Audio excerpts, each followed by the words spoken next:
Give me an interview, bro. Are you guys fans? I don't know what questions to ask, so you just talk.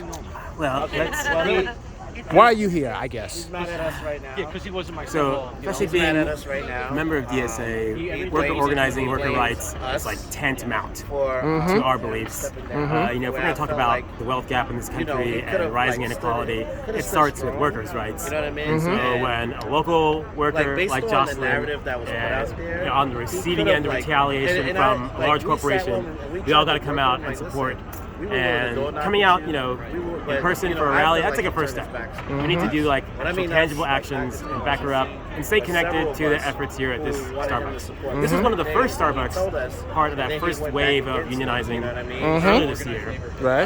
Their vote failed a few months later because that's how tough it is to fight this fight against a corporation. So yeah, we maybe help provide more support. Maybe that story can be different next time. But for now, we want to make sure Joselyn gets the job back. Okay. We want to make sure we send a message to Starbucks and other companies that just don't give a shit about workers, that there is a building worker movement in this country, and that's that. So I got an idea. All right. You always have ideas. So check this out, right? I don't know if I mentioned this to you. I probably have. I forgot, whatever the case is. But what about if we had a state agency called the Cooperative Business Administration that would do for co-ops what the Federal Small Business Administration does for small business.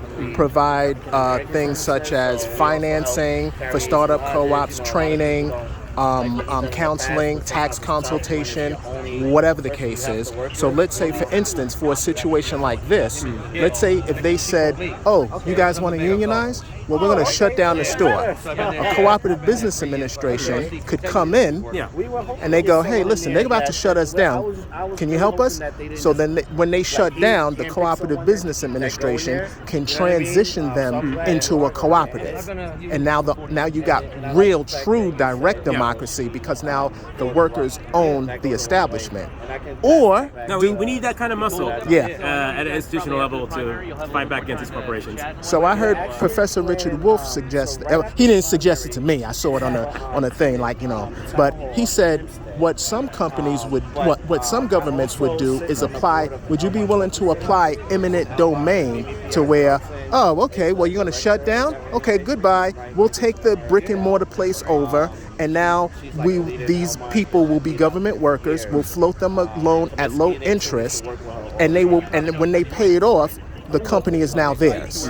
So we transition it from a government employer to a worker ownership once that low interest rate is paid off. Roger, you already like your ideas, man. Yeah, but I got to get it on record. Would you sponsor something like that? I'd sponsor that in spirit. I want to see. You have to send me I'll read the document. But that's a great kind of idea, kind of thing that we'll need to. I mean, we have a large transformation in this country to undo decades, centuries of corporation. But we start one state at a time. So we're not gonna focus on the entire country. We're just gonna do here first, which is another reason why. Would you be willing to sponsor an amendment that would allow us to be a ballot initiative state so that we can pass and repeal state law and add amendments to the state constitution using a ballot initiative? You know I was going to bring that up. And also to it, because before you come at me with, the big money's going to flood it, provide a robust public financing of ballot measures to have the grassroots be on par with big money. Because since SCOTUS said that money is protected under the First Amendment, then we could use the 14th Amendment to say, well, if the 14th Amendment says all rights are equal, so if all rights are equal, then all speech has to be equal. So under using the 14th Amendment, you can say, okay, cool, then we're going to have a competitive, robust public financing for grassroots ballot measures. I believe in direct democracy, but like you said, there's a lot of steps we have to get before we get there. Okay. But that is the direction we got to head, and one of the big thing to address is leveling the playing field as far as the influence of money. And what was your name again? Once we can do that, like you said, you had a plan for that. Well, That I works know good you enough. worked with Then yeah, Senator hell yeah, I'm on That's ballot gonna be initiative. when you-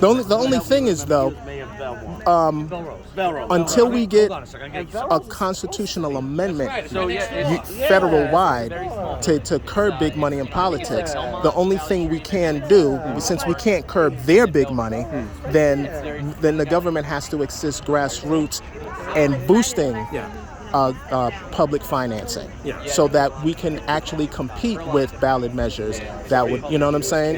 So on that level. I agree. Yeah, no, this is something we got to think about. We got to flesh this out. I agree. All right, Okay. I'm interviewing out. Okay, all right.